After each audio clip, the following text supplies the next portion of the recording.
Hello everyone, my name is Chandan Singh. Guys, पूरे दिन आज लाइट नहीं थी और लाइट आती भी थी तो आई फिर चली गई, इस तरीके का मतलब सीन चल रहा था। और अभी भी लाइट जा सकती है। इस वक्त 7:38 का समय है। मैंने आज कोई वीडियो नहीं डाला, न्यूज़पेपर भी नहीं डाला। और न्यूज़पेपर मैं इसीलिए रोज़ नहीं डाल पाता हूँ क्योंकि मैं स्पोकन टीचर हूँ। मेरा ज़्यादा जो समय है वो स्पीकिंग सिखाने में चला जाता है। और जो ऐसे टीचर होते हैं ना जो सिर्फ न्यूज़पेपर के लिए बने हैं, वो न्यूज़पेपर ही पढ़ाते हैं, तो वो मैं नहीं हूँ। मैं तो एक्स्ट्रा डाल देता था कि चलो बच्चों को न्यूज़पेपर पढ़ना भी आना चाहिए। बट आप जो कमेंट्स आते हैं कि सर एडिटोरियल डालो, तो मैंने सोचा था कि इस महीने बिल्कुल कंटिन्यू रखूँगा, बट देख लीजिए क्या हो गया।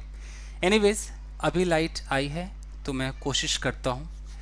तो और एडिटोरियल भी बहुत मुश्किल से मिलता है मुझे। टेलीग्राम चैनल पे कई लोग कहते हैं वहाँ ढूंढिए, ढूंढ ढूंढ के थक गया बॉस, नहीं मिलता है मुझे। एनीवेज, ये मैंने कैसे गूगल पे लिख विक करके किसी भी तरीके से मैंने डाउनलोड किया है। खैर, काफ़ी लेक्चर हो गया, देखते हैं गाइस। तो आज अ, ये है एडिटोरियल, 3 जुलाई का है। और कुछ वर्ड्स भी मैंने तैयार किए हैं। ये आप चाहें तो इसका स्क्रीनशॉट ले सकते हैं। इसको अभी मैंने पीडीएफ में कन्वर्ट नहीं किया है क्योंकि इस वक्त इंटरनेट काम नहीं कर रहा है, कुछ प्रॉब्लम होगी क्योंकि मौसम आंधी तूफान जैसा बना हुआ है। आप इसका एक स्क्रीनशॉट ले लीजिएगा इस। ओके, तो चलिए पढ़ते हैं गाइस। देखिए यहाँ लिखा है कोर्स कॉन्ट्रैक्शन। कॉन्ट्रैक्शन का मतलब क्या होता है? कॉन्ट्रैक्शन का मतलब होता है कॉन्ट्रैक्ट हो जाना, सिकुड़ जाना, कोई भी चीज़ सिकुड़ जाए। ठीक है। कोर क्या है? अब हिंदी बोलूँगा तो शायद समझ में ना आए। कोर मतलब होता है मूल, मूलभूत। हिंदी वो मेरे भी समझ में नहीं आती, अंग्रेजों के हिसाब से देखते हैं गाइस। देखिए, ये 8 कोर इंडस्ट्रीज़ है इंडिया की। जो 8 जो है, जो मेन इंडस्ट्रीज है, जो मूल इंडस्ट्री है, जैसे कि कोयल हो गया, क्रूड हो गया, नेचुरल गैस है, रिफाइनरी प्रोडक्ट है, फर्टिलाइजर्स, स्टील, सीमेंट, इलेक्ट्रिसिटी। तो ये 8 जो हैं, तो इन्हीं 8 की बात हो रही है कि ये जो 8 इंडस्ट्रीज है ना, ये सिकुड़ गए हैं। अब इनका मतलब वो बात नहीं है, सब जो प्रोग्रेस होना चाहिए था वो नहीं है, बहुत ज़्यादा ये घाटे में जा रहे हैं। उसी के ऊपर ये टोटल एडिटोरियल है। तो देखते हैं कैसे। तो समझ में आ गया कोर्स कॉन्ट्रैक्शन, यानी कि जो 8 के 8 जो इंडस्ट्री है ये बिल्कुल सिकुड़ रहे हैं लोग, मतलब ये इंडस्ट्री। अब देखिए, as output and demand slow. As वाले पे कॉमा रहता है तो पहले यहीं पर देख लेते हैं कि जैसा कि आउटपुट और डिमांड स्लो है, ना तो आउटपुट ज़्यादा अच्छा है ना डिमांड ही ज़्यादा अच्छा है, दोनों ही स्लो है। फिर है कि इंडिया मस्ट रिटेन। रिटेन का मतलब होता है कायम रखना, बरकरार रखना, जो चल रहा है उसको एकदम कायम रखें। तो इंडिया को अवश्य ही बरकरार रखना चाहिए ट्विन फोकस, यानी कि दोहरा फोकस, एकदम दो फोकस उसको देना चाहिए। किस पर?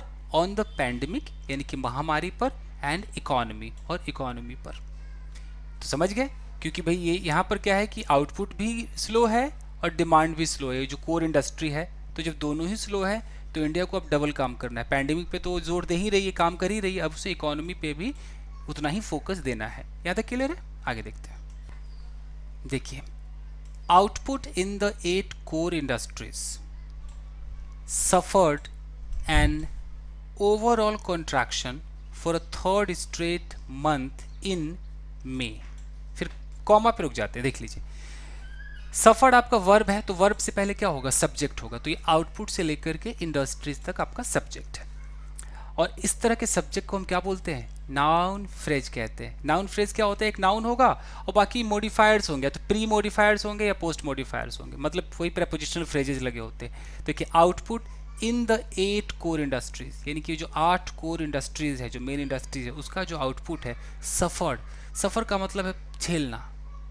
तो उसने सफ़र किया क्या? एन ओवरऑल कंट्रैक्शन, कुल मिलाकर जो कंट्रैक्शन है, जो सिकुड़न है, यानी कि जो कमी है, उसको झेला है। For a third straight month, लगातार। थर्ड स्ट्रेट का मतलब है लगातार तीसरे महीने उसने कंट्रैक्शन ही झेला है। इन मई में, यानी कि मई तक अगर देखें तो झेला है। फिर कॉमा हो गया। फिर यहाँ पर आप देख रहे हैं श्रिंकिंग 23.4%, एक यहाँ कॉमा, फिर यहाँ कॉमा। ये जो आईएनजी लगा है इसे बोलते हैं प्रेजेंट पार्टिसिपल। श्रिंक का मतलब क्या होता है? सिकुड़ जाना। तो श्रिंकिंग 23.4%, यानी कि सिकुड़ता हुआ। कितना सिकुड़ कर हो गया? 23.4% हो गया। अब यहाँ पर लिखा है कि as the pandemic induced lockdown kept large parts of the economy shuttered. ऐसा क्यों हुआ? एज मतलब क्योंकि भी होता है, एज मतलब जैसा कि भी होता है और क्योंकि भी होता है। क्योंकि पैंडेमिक इंड्यूस्ड लॉकडाउन, लॉकडाउन के इधर देख रहे इंड्यूस्ड लिखा हुआ है। इंड्यूस का मतलब होता है उकसाना, यानी कि वो चीज़ करा देना, प्रेरित करा देना। तो पैंडेमिक ने उकसाया लॉकडाउन को, यानी कि पैंडेमिक की वजह से लॉकडाउन हुआ है। पैंडेमिक नहीं होता तो लॉकडाउन नहीं होता, इसलिए लिखा हुआ पैंडेमिक इंड्यूस्ड लॉकडाउन। तो क्योंकि ये जो लॉकडाउन है kept large parts of the economy shattered, उसने इकोनॉमी के बहुत बड़े हिस्से को शटर यानी कि शटर लग गया, बंद रखा, इस लॉकडाउन ने बंद रखा, तो इसकी वजह से भैया श्रिंक हो गया है, ये बात है। फिर कॉमा है, यहाँ लिखा है कि the commerce ministries provisional figures show. देखिए शो आपका क्या है? वर्ब है, तो वर्ब से पहले क्या होगा? सब्जेक्ट होगा। कहाँ से कहाँ तक? ये द से लेकर ये फिगर्स तक सब्जेक्ट है, और इसे क्या बोलेंगे? Noun phrase. ठीक है, तो ये किसने कहा भाई? तो कॉमर्स मिनिस्ट्री का प्रोविजनल फिगर, प्रोविजनल मतलब कि तत्कालिक, अस्थायी, अभी फाइनल नहीं है, ये कुछ आंकड़े हैं, ये ऐसा दिखाते हैं कि भैया इस लॉकडाउन में जो सब कुछ बंद था उस वजह से ये सब सिकुड़ करके 23.4% हो गया। यहाँ तक क्लियर है? आगे देखते हैं। ओके, यहाँ लिखा है of the 8, of the 8 comma है, यानी कि आठों का, इस तरीके से अगर देखें तो ऑफ द 8 यानी कि आठों में से अगर देखें तो ऑल यानी कि सारे, बट वन। अच्छा, बट कई बार लेकिन भी होता है, बट कई बार छोड़ करके होता है, एक्सेप्ट की फीलिंग भी देता है कि सारे बट वन, यानी कि एक को छोड़कर। देखते हैं शायद ये feeling they. But one posted declines in production, यानी कि आठों में से सारे बट वन यानी कि एक को छोड़कर जिसने पोस्टेड यानी कि दिखाया, पोस्ट किया, डिक्लाइंस कमी दिखाई इन प्रोडक्शन, प्रोडक्शन में एक ने कमी दिखाई, 8 है ना, तो एक ने प्रोडक्शन में कमी दिखाई। Compared with a year earlier, यानी कि अगर पीछे के साल से कंपेयर करें तो उस मुकाबले प्रोडक्शन में डिक्लाइन है, कमी है। अच्छा जी, आगे है विद 6 सेक्टर्स, एक का प्रोडक्शन में कमी दिखाया। अब 6 की बात कर रहा है कि अगर जो 6 सेक्टर्स को मिलाकर देखें, जो 6 के 6 जो सेक्टर्स हैं, विटनेसिंग, विटनेस का मतलब तो गवाह बनना, तो विटनेसिंग डबल डिजिट ड्रॉप, इसमें एकदम डबल डिजिट ड्रॉप आया है। ये बड़ा अच्छा यूज़ करते हैं इकोनॉमिक अगर में, डबल डिजिट ड्रॉप, यानी कि ऐसा नहीं कि 4% नहीं, डबल डिजिट है तो 23, 15, 16 इस तरीके से डबल डिजिट हो गया ना, ऐसा ड्रॉप यानी कि उन्हें गिरावट देखने को मिला है। अच्छा जी, अब आगे देखते हैं। Steel and cement were the worst hit, और स्टील और सीमेंट में अगर देखें तो सबसे ज़्यादा उसी को हिट मिला, उसी को प्रॉब्लम हुई सबसे ज़्यादा, स्टील और सीमेंट में। स्लम्पिंग 48.4%, स्लम्प का मतलब गिरावट, यानी कि गिरता हुआ, कितनी गिरावट हो गई? इतनी 48.4% गिरावट हो गई, किसमें? स्टील में, एंड 22.2% हो गई सीमेंट में, रेस्पेक्टिवली। रेस्पेक्टिवली लगता है तो उसका एक ही मतलब है कि अगर यहाँ पहले नंबर पर स्टील है तो फिर यहाँ पहले नंबर वाला जो है वो स्टील के लिए माना जाएगा, जो 48 है ना, 48.4 स्टील के लिए माना जाएगा। दूसरे नंबर पे सीमेंट है तो इस वाले सेंटेंस में दूसरे नंबर पे जो 22.2 है ये सीमेंट के लिए माना जाएगा, तो इसीलिए यहाँ पर रिस्पेक्टिवली लगा देते कि भैया फिर ऐसे ऐसे है। चलिए, ये हो गया। एज, अब इसका भी कारण दे रहा है, क्योंकि construction activity and infrastructure projects remained mostly stalled. देखिए, रिमेन आपका वर्ब है तो इससे पहले क्या होगा? सब्जेक्ट होगा, तो क्योंकि जो कंस्ट्रक्शन एक्टिविटी है, कंस्ट्रक्शन का जो काम है, इंफ्रास्ट्रक्चर, कोई इंफ्रास्ट्रक्चर तैयार होगा तभी तो सीमेंट, स्टील वगैरह की जरूरत पड़ेगी, तो ये जो प्रोजेक्ट्स है रिमेन्ड मतलब बरकरार रहे, मोस्टली स्टॉल्ड, स्टॉल्ड का मतलब होता है कि मतलब कमी आ जाना, एक तरीके से बंद ही समझ लो कि टाल देना कि अच्छा अभी रहने दो यार, अभी के लिए रोक दो, बाद में करेंगे, इसको बोलते हैं स्टॉल। तो जब ये चीज़ें स्टॉल्ड हो गई, ये चीज़ें ठप हो गई, तो जब काम ही नहीं होगा तो फिर स्टील और सीमेंट नहीं होगा, तो सबका कारण दिया हुआ कि क्यों ऐसा हो रहा है। आगे देखते हैं, ये हो गया। हाँ जी, रिफाइनरी प्रोडक्ट्स, अब ये जो 8 में से एक रिफाइनरी प्रोडक्ट्स भी है, तो ये जो है with the largest weight in the index contributing 28%। अब ये क्या कह रहा है? विद द लार्जेस्ट वेट, तो ये जो रिफाइनरी प्रोडक्ट जो है ये अपने सब एक वेट रखता है। अब एक्चुअली नहीं, विद वाले जो सेंटेंस होते हैं ना, अगर मैं इसकी हिंदी करने बैठूँ तो एक बहुत बड़े वजन के साथ ऐसे कहना पड़ेगा, भूमिका बांध के, तो बहुत बड़े वजन के साथ इन द इंडेक्स, वो जो सूची है ना 8 की, उसमें ये इनका काफ़ी वजन है, बृहस्पति ग्रह है ये, कंट्रीब्यूटिंग 28%, 28% तो यही कंट्रीब्यूट करते, कौन, जो रिफाइनरी प्रोडक्ट्स, इसलिए ऐसे घुमा के लिखा है। तो ये तो बस एक यहाँ प्रीपोजिशनल फ्रेज जोड़ दिया, मेन ये आपका सब्जेक्ट है प्रोडक्ट्स, और यहाँ आ गया कॉन्ट्रैक्टेड, तो ये भी सिकुड़ गया 21.3%, ठीक है जी। एज, क्योंकि एज द कर्व्स मतलब जो पाबंदी है ऑन व्हीकुलर मूवमेंट, यानी कि गाड़ियों के आने जाने पर उनके मूवमेंट पे जो पाबंदी लगी थी, इस स्टाइमीड डिमांड, स्टाइमीड का मतलब है रोक लगा देना, एक तरीके से रोक वो लगा देना, यानी कि बाधा डाल देना। तो स्टाइमीड डिमांड फॉर ऑटोमोबाइल्स फ्यूल्स, यानी कि ऑटोमोबाइल का जो फ्यूल है तो उसके डिमांड पे ही बाधा लग गई, क्योंकि जब गाड़ियां जा ही नहीं रही है तो फ्यूल नहीं खरीदा जाएगा, तो फ्यूल नहीं खरीदेंगे तो जो रिफाइनरी प्रोडक्ट है भैया उसमें गिरावट आ जाएगी, और ये 28% कंट्रीब्यूट करता है। यहाँ तक क्लियर है? चलिए देखते हैं। And crude oil and natural gas, तो ये आठों में से फिर ये दो कैटेगरी, क्रूड ऑयल और नेचुरल गैस जो है, कंटिन्यूड देयर स्लाइड, अच्छा कंटिन्यूड जारी रखा, देयर स्लाइड, स्लाइड का मतलब क्या, तो फिसलन, यानी कि फिसलता जा रहा है, तो अपने फिसलन को यानी कि अपनी गिरावट को कंटिन्यू रखा।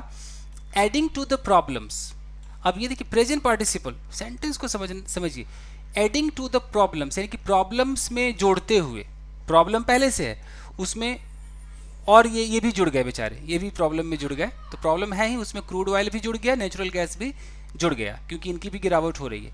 फिर प्रॉब्लम के बाद फिर यहाँ पर एक प्रेजेंट पार्टिसिपल है, ये जो एडिंग है वो इसके लिए है, और ये जो डॉगिंग देख रहे हैं ये प्रॉब्लम्स के लिए है, प्रॉब्लम्स। फिर एक dogging India's hydrocarbon exploration and production industry. Dog मतलब तो इसे कुत्ता होता है, लेकिन डॉग का मतलब पीछा करना भी होता है, बड़ा अच्छा है ना, हम ऐसे बोल सकते हैं अ डॉग इज डॉगिंग मी, कुत्ता मेरा पीछा कर रहा है। एनीवेज, तो यहाँ पर है कि प्रॉब्लम्स डॉगिंग, यानी कि जो प्रॉब्लम है वो पीछा कर रहे हैं, किसका पीछा कर रहे हैं, डॉगिंग इंडियाज हाइड्रोकार्बन एक्सप्लोरेशन। एक्सप्लोरेशन का मतलब है कि जो एक्सप्लोर करते, खोज करते, जांच पड़ताल करते हैं हाइड्रोकार्बन का, तो ये जो प्रॉब्लम है उसका पीछा कर रहे हैं, यानी कि वो जांच पड़ताल हो नहीं रहा है। एंड प्रोडक्शन इंडस्ट्री, ये सब प्रॉब्लम में है, थोड़ा घुमा के लिखा है। तो ये सब जो प्रॉब्लम में है, इस वजह से भैया जो क्रूड ऑयल और नेचुरल गैस है ये घटते जा रहे हैं। क्लियर है? Coal production also fell for a second straight month, है तो क्लियर है। जो कोल प्रोडक्शन है ये भी कैटेगरी आठों में से, तो कोयले का जो प्रोडक्शन है ये भी फॉल से बना फेल, ये भी गिर गया सेकेंड स्ट्रेट मंथ, लगातार दूसरे महीने गिरा है, ये 2 महीने लगातार गिरावट आई है। डिक्लाइनिंग 14% पे पहुंच गया है, क्योंकि as the lack of demand for electricity from the nation's factories depressed power production as well as the need for the key thermal plant fuel। देख रहे हैं कारण, कोयले का प्रोडक्शन क्यों घटा भाई, कारण देख रहे हैं, कारण ये है कि लैक ऑफ डिमांड, डिमांड की कमी, किसके लिए, फॉर इलेक्ट्रिसिटी, इलेक्ट्रिसिटी के लिए डिमांड की कमी। कहाँ से भाई डिमांड की कमी आई, तो फ्रॉम जोड़ दिया, फ्रॉम द नेशंस फैक्ट्रीज, देश के जो फैक्ट्रीज हैं उनसे डिमांड में कमी आई इलेक्ट्रिसिटी की। तो जो फैक्ट्रीज हैं डिप्रेस्ड पावर, उन्होंने डिप्रेस कर दिया, डिप्रेस मतलब घटा दिया, कम कर दिया, एकदम ना के बराबर कर दिया, तो डिप्रेस्ड पावर प्रोडक्शन को घटा दिया।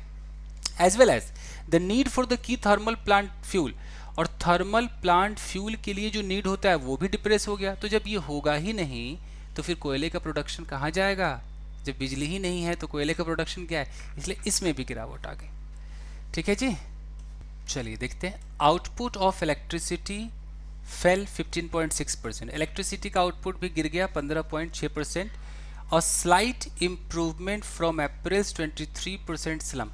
अप्रैल के हिसाब से देखें तो इंप्रूवमेंट है भाई, अप्रैल में 23% का स्लम्प था, गिरावट था, तो उस हिसाब से स्लाइट इंप्रूवमेंट है, स्लाइट मतलब हल्का सा इंप्रूवमेंट है। एडेड बाय द पार्शियल, ये एडेड बाय मतलब ये जुड़ा है, the partial easing of restriction, हल्का सा जो ईजिंग ऑफ रिस्ट्रिक्शन जो है, जो पाबंदी है उसको थोड़ा सा ईजी कर दिया गया है, तो ये जो थोड़ा सा पाबंदी हट गया है इसकी वजह से वो ग्रो हो गया है, यानी कि पहले 23% गिरावट थी, अब 15.6% है, तो ठीक है इंप्रूवमेंट है। And peak summer consumption by household मतलब जो घरेलू जो लोग हैं, तो समर कंजम्पशन, गर्मी है तो कंजम्पशन करेंगे इलेक्ट्रिसिटी की, तो इन सब वजहों से थोड़ा इसने ऐड कर दिया, तो जो गिरावट थी उसमें थोड़ी सी मतलब सुधार आई, जहाँ 23 था अब 15.6 है, तो समझ में आ गया। The only silver lining came from the fertiliser industry, comma है, कॉमा पे मैं हमेशा रुकता हूँ, आप भी रुकिए, आज बड़ी डिटेल मूड में पढ़ा रहा हूँ मैं, दिन भर वेट किया लाइट का भाई। देखिए, the only silver lining, silver lining का मतलब क्या है कि एक कह सकते उम्मीद की किरण, जो एकमात्र जो silver lining came from the fertiliser industry, वहां से एक उम्मीद की किरण नजर आई है फर्टिलाइजर इंडस्ट्री से। एज, जैसा कि प्रोडक्शन रोज, राइस से बना रोज, प्रोडक्शन रोज 7.5%, तो प्रोडक्शन बढ़ गया है, 7.5% बढ़ गया है।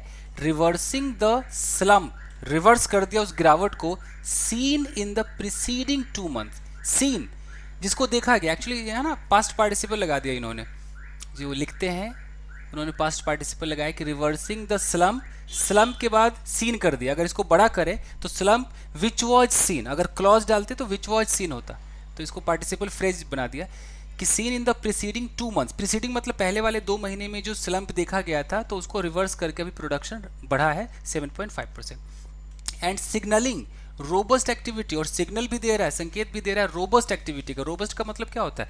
मजबूत, जबरदस्त activity in the agricultural sector, कि इसमें अच्छा खासा एक्टिविटी होगा, इसका सिग्नल भी है। At the start of the kharif season, kharif season के स्टार्ट में, तो इसका भी एक सिग्नल आया है। तो फर्टिलाइजर इंडस्ट्री तो ठीक है, कुछ आगे देखते हैं। The finance ministry had on June 23 cited, कैसे सेंटेंस में लोग जोड़ देते हैं। अगर हम आप सेंटेंस बनाते तो हैड के तुरंत बाद हम वर्ब की थर्ड फॉर्म लगाते, past perfect, I had eaten food, she had eaten food. यहाँ पर क्या है, बीच में डेट डाल दिया कि the finance ministry had cited, cite मतलब हवाला देना, तो उन्होंने हवाला दिया था ऑन जून 23 जून को दिया था, a near doubling in fertiliser sales in May. उन्होंने बोला था कि मई में क्या होगा कि डबलिंग यानी कि दोगुना हो जाएगा fertiliser sales, as indicative of early green shoots, जो एक इंडिकेटिव होगा, एक संकेत होगा of early green shoot of economic revival. Revival का मतलब पुनर्जीवन, यानी कि फिर से सही हो जाना, इकोनॉमिक फिर से सही हो जाएगा, उसका एक ग्रीन शूट होगा। ग्रीन शूट का मतलब है साइंस ऑफ ग्रोथ और रिन्यूअल, यानी कि ग्रोथ का एक निशानी, स्पेशली ऑफ इकोनॉमिक रिकवरी। अगर इकोनॉमिक में कोई रिकवरी, वो ग्रीन शूट कहलाता है। तो मुझे लगता है early green shoot of economic revival, तो इकोनॉमिक में जो क्या बोलते हैं, पुनर्जीवित जो इकोनॉमिक होगा, उसका कहीं ना कहीं एक ये सिग्नल है, एक साइन है, ये दिखाएगा। क्लियर है? चलिए कोई ऐसा सेंटेंस पढ़ाने लगे तो इसमें है नहीं कुछ भी जो मैं अलग से पढ़ाऊँ। देखिए, a promising and early start to this year's monsoon bodes well for the crucial farm income dependent rural economy. यहाँ फुल स्टॉप है। सेंटेंस तोड़ना बहुत आसान है, आप बस सबसे पहले वर्ब देखो और सब्जेक्ट ढूंढो, मेरे स्टाइल से अब चलो। देखो, ये बोर्ड जो देख रहे हैं ना, बोर्ड्स में एस लगा यानी कि प्रेजेंट इंडेफिनिट का इस्तेमाल किया, तो बोर्ड्स वेल, ये बोर्ड आपका वर्ब है, तो ये वर्ब है, तो ये सब्जेक्ट हो गया, अ से लेकर के मॉनसून तक। तो सब्जेक्ट क्या होगा? नाउन फ्रेज होगा, नाउन क्लोज होगा, ये हो सकता है, नाउन फ्रेज है ये। तोड़ के देखते हैं। अब प्रॉमिसिंग, प्रॉमिसिंग क्या होता है? प्रॉमिसिंग का मतलब होता है बहुत आशावान है, ऐसा लगे कि एकदम प्रॉमिसिंग है, इससे वादा करता हुआ, तो एक आशाजनक, आशावान, कैसे इसको ऐसे बोल लीजिए। तो प्रॉमिसिंग एंड अर्ली स्टार्ट, कि बहुत ही आशाजनक और एक बहुत ही जल्दी start to this year's monsoon, तो इस साल के मॉनसून में ये जो प्रॉमिसिंग और अर्ली स्टार्ट है। बोर्ड्स वेल, बोर्ड्स का मतलब होता है कि एक फ्यूचर के बारे में कुछ बताना, तो बोर्ड्स वेल ये भविष्यवाणी करते हैं for the crucial farm, crucial मतलब इंपॉर्टेंट, फार्म इनकम की भविष्यवाणी करते हैं, डिपेंडेंट, अच्छा, farm income dependent rural economy, farm के इनकम पे जो रूरल इकोनॉमी डिपेंडेंट है, तो उसकी भविष्यवाणी करते हैं। समझ में आ रहा है कुछ? यानी कि कहने का मतलब है कि मानसून जल्दी से स्टार्ट हो गया है, तो कहीं ना कहीं फार्म वगैरह अच्छा हो जाएगा, खेती बाड़ी अच्छी होगी, तो वहाँ का जो रूरल इकोनॉमी है जो कि फार्म पे डिपेंडेंट है, उसके लिए कहीं ना कहीं अच्छी भविष्यवाणी, ये मतलब है। द एवव average quantity and improved spatial distribution of rainfall in June have spurred. देखिए, हैव आपका वर्ब है, तो इससे पहले सब्जेक्ट है, तो ये द से लेकर यहाँ तक ये सब्जेक्ट है, इसको पहले तोड़ लेते हैं कि एवव average quantity and improved special distribution of rainfall, rainfall का जो एक इम्प्रूव्ड डिस्ट्रीब्यूशन, स्पेशल का मतलब तो आकाशीय होता है, तो एक मतलब कि रेनफॉल में इम्प्रूव हुआ है, इजाफा हुआ, ये कह लीजिए जून में। हैव स्पर्ड, इसने स्पर कर दिया, स्पर मतलब कि उकसा दिया है, a sharp jump in kharif sowing, sowing का मतलब होता है बोना, जो बुआई होती है। तो खरीफ की बुआई में इस बारिश की वजह से, इस मानसून की वजह से एक स्पर आया, एक उकसाना आ गया, मतलब एक तरीके से बूस्ट मिला है। फिर है कि विद द एरिया, उस एरिया के साथ सोन एज ऑन जून 26, यानी कि वो एरिया सोन जिसको बोया गया एज ऑन जून 26 को बोया गया, more than doubling, more than doubling, double से मतलब डबल से भी ज़्यादा हुआ compared with the year earlier to 3, मतलब अगर पिछले साल के कंपेयर में देखें तो उससे ज़्यादा बुआई हुई, टू 315.6 लाख हेक्टेयर्स। तो ये अच्छा है। तो समझ में आ गया आपको कि इसकी वजह से, मौसम की वजह से, जो जून जून 26 जून को जो बुआई हुई वो more than doubling compare with the year earlier to 3, इतना हुआ, इतना हेक्टेयर हुआ पिछले साल के मुकाबले। यही कहना चाह रहे हैं, ट्रांसलेट करने पे तो यही निकल रहा है। चलिए आगे देखते हैं। With the pandemic and the lockdown having sent lakhs of people back to their rural homes from jobs in the cities, comma है गाइस। आप सेंटेंसेस देख रहे हैं, ऐसे सेंटेंसेस होते हैं कोई सब्जेक्ट वर्ब ऑब्जेक्ट कुछ नहीं है, बस वो जुड़े हुए टुकड़े टुकड़े, इस तरह फ्रेजेस होते हैं, बड़े बड़े फ्रेजेस है। अब ये प्रेपोजिशनल फ्रेज है, with the pandemic and the lockdown, pandemic और लॉकडाउन का, हैविंग सेंट लैक्स, तो इन हैविंग सेंट का मतलब भेजने के बाद, तो having sent lakh of people back, तो पैंडमिक और लॉकडाउन की वजह से जो है कि लाखों लोग को वापस भेजा गया है टू देयर रूरल होम, अपने जो देहाती जो घर है, अपने जो गांव ग्राम में भेजा गया है, फ्रॉम जॉब्स, जो जॉब से चले गए हैं, इन द सिटीज़, वो कहाँ पर जॉब थे, शहरों में जॉब थे, वहाँ से वो लोग अपने गांव चले गए। तो इन सब चीज़ों के साथ क्या है कि स्ट्रॉन्ग अपटिक, अपटिक का मतलब जो एक उछाल है, स्ट्रॉन्ग मजबूत वाला जो एक अपटिक है in economy activity across the hinterland, hinterland का मतलब कि वही जो गांव ग्राम का जो क्षेत्र है, जो अंदर का क्षेत्र है, इज सिग्निफिकेंट।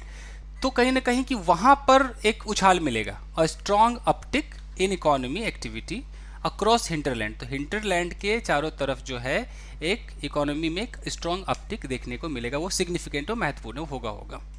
क्लियर है, क्योंकि सारे लोग वहीं चले गए।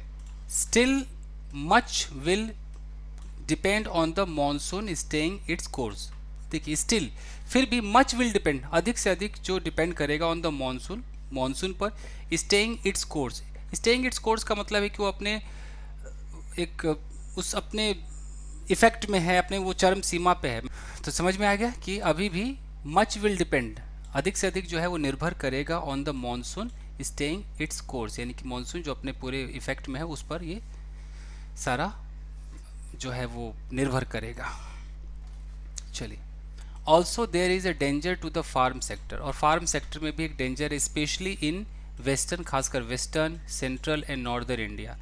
तो इन क्षेत्रों में जो डेंजर है वो फार्म सेक्टर में डेंजर है। This year from locust swarm, locust swarm मतलब टिड्डों का जो दल होता है, टिड्डों के दल से यहाँ पर खतरा है, बहुत सारे टिड्डे जो हैं वो घूम रहे हैं, उनसे खतरा है। The food and agriculture organisation had in its June 27 update warned, पहले यहाँ तक देखते हैं कि फूड और एग्रीकल्चर ऑर्गेनाइजेशन जो है, यहाँ देखिए हैड और यहाँ वार्नड, पास्ट परफेक्ट टेंस है, उसने 27 जून को अपने अपडेट में एक वार्निंग दी थी, चेतावनी दी थी, that India would need to remain on high alert, India को हाई अलर्ट पे रहना पड़ेगा थ्रू जुलाई, पूरे जुलाई में, for the possible arrival of swarms, यानी कि वो जो टिड्डों का जो दल है वो भैया पहुंच सकते हैं, पॉसिबल अराइवल है, from northern Africa, northern Africa से पहुंचेंगे तो हाई अलर्ट पे रहे।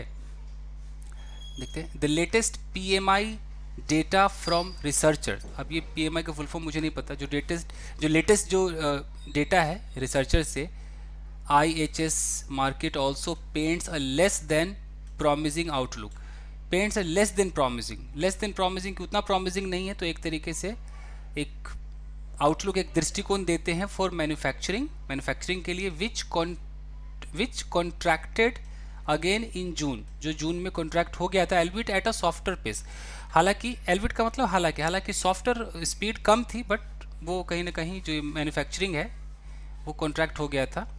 तो उसके लिए भी क्या किया है इसने, IHS market also paints a less than promising outlook, उसने एक आउटलुक, एक दृष्टिकोण दिखाया है। बस खत्म है, फटाफट करते हैं। ये मैंने भी बस ट्रांसलेट किया है, मेरे भी कुछ उतना समझ में आया नहीं गैस। इकोनॉमिक्स में ना बहुत फिर वही बात है, क्या बोलूँ मैं। The June survey showed sharp reduction in output. June survey, जून का जो सर्वे है, शोड उसने दिखाया, शार्प रिडक्शन बहुत रिड्यूस हो गया है, इन आउटपुट आउटपुट में बहुत कमी आ गई है, उसको दिखाया है। New orders and employment, new order में कमी आ गई है, एम्प्लॉयमेंट में कमी आ गई है, जून के सर्वे से ये बिल्कुल दिख गया है। Policy makers must not only contain कोविड-19 स्टीयरवे स्प्रेड। अब है यहाँ ध्यान दीजिए क्या कह रहा है कि जो पॉलिसी मेकर्स है, जो ये नियम कायदा कानून बनाते हैं, must not only contain, contain मतलब होता है रोकथाम करना, तो कोविड-19 का जो टीयरवे स्प्रेड है, टीयरवे मतलब जो लापरवाही वाला जो स्प्रेड है, सिर्फ इसी को ही रोकना नहीं चाहिए, but also simultaneously keep economic momentum, उसी वक्त एक इकोनॉमिक मोमेंटम रखे फ्रॉम स्लाइडिंग फर्दर, कि आगे ये फिसलता हुआ आगे ना बढ़ जाए, उसमें एक मोमेंटम रखे, ये पॉलिसी मेकर्स को करना पड़ेगा।